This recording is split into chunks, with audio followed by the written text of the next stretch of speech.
তারেক রহমানের বিরুদ্ধে ষড়যন্ত্র ও অপপ্রচার সহ্য করা হবে না।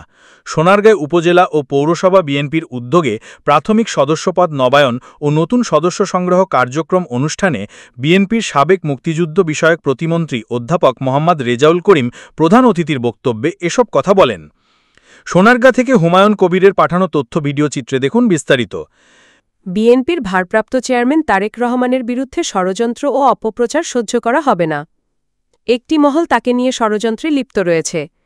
বিএনপির নেতাকর্মীদের সঙ্গে নিয়ে ঐক্যবদ্ধভাবে তাদের প্রতিহত করা হবে। তিনি বলেন, ৫ই অগস্ট শেখ হাসিনা পালিয়ে যাওয়ার পর দেশে পটপরিবর্তন হয়। পরিবর্তনের সঙ্গে সঙ্গে সোনারগাঁয়ে একটি কুচক্রী মহল বিভিন্ন কোম্পানি ও হাটবাজার, নদী ও বাসস্ট্যান্ড দখল করে চাঁদাবাজি শুরু করে দিয়েছে। সোনারগাঁয়ে চাঁদাবাজদের কোনো স্থান নাই। আমরা চাঁদাবাজদের বিরুদ্ধে ঐক্যবদ্ধ আছি। যতই ষড়যন্ত্র হোক না কেন, ঐক্যবদ্ধভাবে আমরা তাদের মোকাবেলা করব।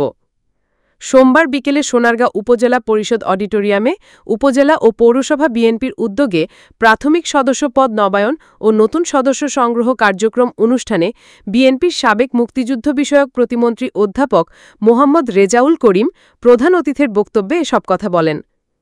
সোনারগাঁও উপজেলা বিএনপির সাবেক সভাপতি খন্দকার আবু জাফরের সভাপতিত্বে বক্তব্য রাখেন স্বেচ্ছাসেবক দলের কেন্দ্রীয় কমিটির সাবেক সহসভাপতি ওয়াহিদ বিন ইমতিয়াজ বকুল, সোনারগাঁও উপজেলা বিএনপি সহসভাপতি শফিউদ্দিন ভুইয়া, গিয়াসউদ্দিন মিয়া, যুগ্ম সম্পাদক মুক্তার হোসেন মিন্টু, নারায়ণগঞ্জ জেলা স্বেচ্ছাসেবক দলের সদস্য সচিব সালাউদ্দিন সালু, বারোদি ইউনিয়ন পরিষদের সাবেক চেয়ারম্যান আবুল কাশেম বাবু, সোনারগাঁও উপজেলা যুবদলের সিনিয়র যুগ্ম আহ্বায়ক নূরে ইয়াসিন নোবেল, যুগ্ম আহ্বায়ক মোহাম্মদ আশরাফ মোল্লা, মোগরাপাড়া ইউনিয়ন বিএনপি সহসভাপতি খোরশেদ আলম, সোনারগাঁও উপজেলা যুবদলের সোনারগাঁও উপজেলা স্বেচ্ছাসেবক দলের সিনিয়র যুগ্ম আহ্বায়ক পিয়ার হোসেন নয়ন, বারোদি ইউনিয়ন যুবদলের সদস্য সচিব দেলোয়ার হোসেন দুলু, রুবেল নিলয় প্রমুখ।